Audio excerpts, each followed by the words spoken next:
Okay, in this video we're going to take a look at iPreFlight and specifically iPreFlight books as it adds a little bit of functionality and the ability to make changes to a release that was previously sent in.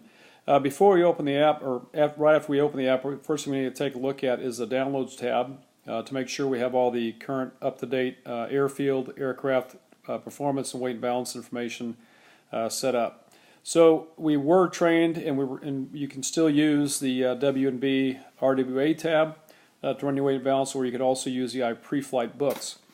Now in the iPreFlight books, this one will allow you to send a release in, develop it, send it in, and if you need to make changes to it, go back and make changes to it and send it off.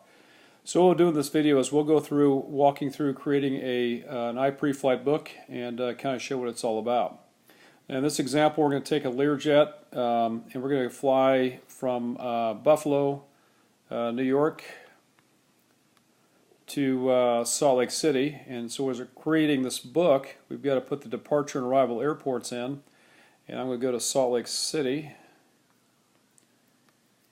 And we need to put a date on this. And so we're going to go with today, which is now the 12th on Zulu time. Let's say that flight leaves at 3:30 Zulu, or about 8:30 or 9:30 tonight, whatever it is in Buffalo. So we're going to take 0330. The time you don't have to really worry about too much, but the date has definitely got to be set up correctly. And so now, once we have the departure and arrival and the date, we'll go ahead and create the book. It'll go through its process and get it all caught up. Now we'll go back to our main index of iPreFlight books and our tab, and we're going to find our trip, Buffalo to Salt Lake City. And notice the information on the left-hand side is blank with respect to performance and weight and balance. But notice up on top, the date and the departure and arrival airport confirms that you're in the right book. Now what we're going to do is we're going to touch on the performance tab, and we're going to set up our takeoff out of Buffalo. And so the first thing we need to do is pull in the weather. So we're going to touch WX on the top, and that was developed 18 minutes ago for that METAR, so we'll use that. And the winds are 110 at 7. And so we'll plan for runway 5. 1432 is closed. And so once you have the runway there, if you touch the winds, it'll actually provide for you the crosswind and headwind component for your departure. But you got to have the runway and the winds both in there to be able to use that. Next, you can change options for regular performance stuff. In this case, we'll do a static takeoff instead of a rolling takeoff. Gives us a little bit better numbers. We'll hit done. And then we'll develop an emergency return plan, the ER at the top right of the page. We'll bring in the weather by touching the cloud and the sun icon. We'll pull in that METAR. We'll plan to land back again in Buffalo on runway 5 should we have any issues. And once we have that, we'll plan for, you can change the performance at the bottom if you'd like. And instead of unfactored, I'll put in the 60% factored. And then you can use that, and what that does is turns your ER to a red print, telling you that you've got the emergency return loaded. Now we'll hit next and set up the arrival for Salt Lake City. Again, we'll start with the weather. We'll pull the weather in, and it looks real nice out there, a quarter mile, 1600 RVR, snow, and low visibility. So we'll use that, and for this purpose we won't really worry about alternates and all that. This is strictly for using the iPreFlight books. So the winds are out of the north at 3. We're going to select a runway. We'll plan for 3-4 right. We'll use that. And 60% number, probably a contaminated runway, I imagine, looking at the task, so we'll keep the 60 in there. And then we'll hit next. Now, coming out of Buffalo, this is the ramp fuel is the fuel you plan to load onto the aircraft prior to taxi out. I'm going to use 6062. That's the limit excuse me, of the Lear. And Buffalo fuel is cheaper than Salt Lake City, so we'll grab as much fuel as we can. Our estimated time, or estimated burn en route is 4754 based on flightplan.com numbers, and that's at flight level 430. So we got that loaded. We'll go to the next page. And what we'll have is called the MPE load page. And what that is a maximum payload estimate based on our fuel load, the empty weight of the airplane, and so forth. How much stuff can you carry? So all those 1610s that you see on the screen there are 1,610 pounds of payload, meaning passengers, crew, and bags. On the left-hand side, you'll see the green print that's the Buffalo temperature from -6 to 0 on the y-axis. And on the x-axis, from -6 to 0 is the temperature range at Salt Lake City. So we're going to cross those up where they meet, and we get -3 and -3 would give us 1610 or about the middle of the page. But for example, if you wanted to say the temperature is 0 at Salt Lake City, you can use the -3 line for Buffalo and come out to the right to the 0 for Salt Lake City. Click on that, and that gives you 1610, like they all were, but they could be different. Now we got a payload of 1610 available. We'll load up the plane, put the pilot in. We'll put the co-pilot in. We'll do the passengers. And we'll do 240. It's a couples going. Correction there. 240. 135. And the other couple's 210. And 126. And cargo, we've got, as we weighed it, using our scales in the back of the airplane, 187 pounds of baggage. Everything's in the green. And if you want to, you can touch the CG at the top. That will give you the envelope for the burn off the flight out to Salt Lake City. And you can see it's right in the middle of the chart, and the numbers are all within the envelope. Now we'll create the release by clicking release, and we'll type in the PIC. I must have got typed today. And we'll use Doug Forsyth, although he doesn't weigh 210. That's unintentional. And then it was prepared by who did it, and that was me. So we're going to go from Buffalo to Salt Lake City, and we've got that filled out. We'll hit done, and what it will do is we'll go through the process of creating the release and then take us back to the index page for the trip itself. This usually takes a couple seconds, but once the information is all put together, it gives us kind of a synopsis of the trip. On the left-hand side, again, we're going to verify the departure and arrival airports. In the performance section, there's a left and right separated by slashes or the diagonal lines. So runway 5 is at Buffalo, 34 right is at Salt Lake City. The winds in Buffalo are 110 at 7. The winds in Salt Lake City are 20 degrees at 3 knots, and so forth down the page. So left is Buffalo, right is Salt Lake City in this case. And down at the bottom is the weight and balance information, showing 4 passengers and 711 pounds of payload. Now on the right-hand side, quite a bit of information. If you click on the map page, that'll pull up your direct flight, Great Circle route, directly to your destination. It'll put a bunch of dots on there, and then also overlays the current weather radar. The red dots are IFR airports, the blue dots are marginal VFR airports, the green dots are VFR airports, and the gray ones are airports that are not reporting. So you can see it's IFR here, whatever airport that is, London. And I don't know if we can get any METAR information off that, I don't think so.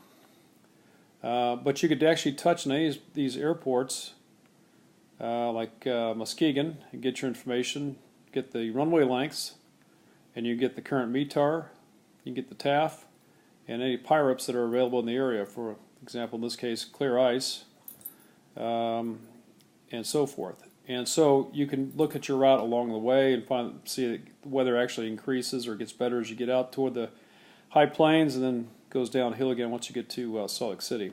So that's just kind of a brief snapshot of your trip. The toll button just basically gives us the takeoff landing information and data, speeds and so forth for what we have plugged into the system.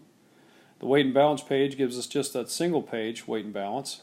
And we can check that with our passengers. We got 6 people on board. We got 2 crew, 4 passengers. Brian and Doug are flying it, and we've got I prepared it for the trip. You can also see that your weight and balance is in the envelope the entire flight, and of course your seating diagram. So these are 3 separate tabs, and then the analysis for APG information for your review, also for your performance. The airports here listed, you could actually check on those if you want to take a look at information. And these are the same airports that are on the dots on the way on your map page. This is just a little different way to get to it, but it gives you the current METAR information, current TAF, PIREPs if there are any, and then NOTAMs, of course, for the runways up there. And so now what we can do is, once this information is set, we need to get it off and send it to the CG envelope or CG email address. Now you could touch the weight and balance page and try to send that. It'll work. However, the problem with that is it does not fill in the subject line, so it just gives you W and B, which means you'd have to type in the tail number and the departure and arrival airports. So the preferred method, the easier method, would be to go back to your main page for your trip or your flight book, and then click on the email icon. Now it fills in the tail number, departure and arrival airport. And we'll send that to CG, and we'll CC ourselves as we were trained to do, and we'll send it off. Okay, now the scenario is that you did this an hour and a half before departure, more the night before, and now you get out to the airport and it's snowing in Buffalo, so you've got to go in and change what your assumptions were. In this example, we'll look at using changing the runway conditions to moderate contaminant. We'll go with the anti-ice on. We'll keep a static takeoff and go with that. So that's going to change our payload that we can carry, as you'll soon see. We'll click next for Salt Lake City was fine. Our burn is unchanged at this point. And notice it said 1610 earlier on this, now it says 1210 because we're taking a penalty for having the anti-ice systems on and what we can actually carry. So we'll click on the -3 and we'll go back out to the 0 point for Salt Lake City, and that creates another release that we can punch on, but what it does is it shows you weight and balance again. It's still good. And in this case, we send out the release. Now notice when you do this, it drops the prepared by, because obviously someone changed this and you got to identify who changed it. So we're going to hit done there, and it creates another release. And as soon as it gets done with that, it's going to kick us back to the index page or the main page for the iPreFlight book. And when it does that, what we'll be able to do is grab that trip, the entire trip, and we're going to email it. And we're going to make one minor change here. We're going to send it to CG. We're going to CC ourselves. And at the end of the subject line, we'll just type in revised so we know something changed in that, and we'll send it off.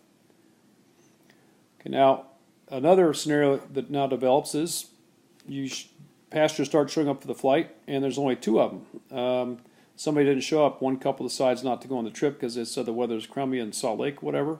So we're going to go to the weight and balance section and keep working our way through this, and we're going to take them off the trip. So we'll come down here, delete them out, come back here. Oops. Take them off the trip. We're done. And we're still in the green. Numbers are all good. We'll release it. Change the prepared by since we revised it again. And hit done.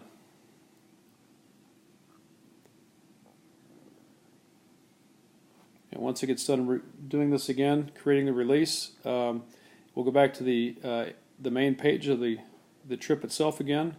And now we'll send this off. And we'll send it to CG. And we'll send it to ourselves. And we'll do revised again, but we don't need to put any other notes on there. It's just another further revision. Now, a couple things on this. When you're in this on the map page, the weather information we talked about earlier, you can turn that on and off because it'll animate, and you can animate at the bottom left and turn it on or turn it off and get rid of it, or you can put it back in there however you want to run that weather. A couple other things too is on this, you can share the book. I don't know how to do that, but I believe that's tied to Bluetooth with devices next to each other, so that's one way for a pilot to share with his co-pilot the trip that was developed here. So that's the iPreFlight app for the iPreFlight books.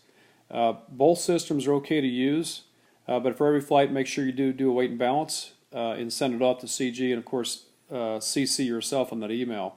If you have any questions on this system, feel free to give me a shout. Thank you.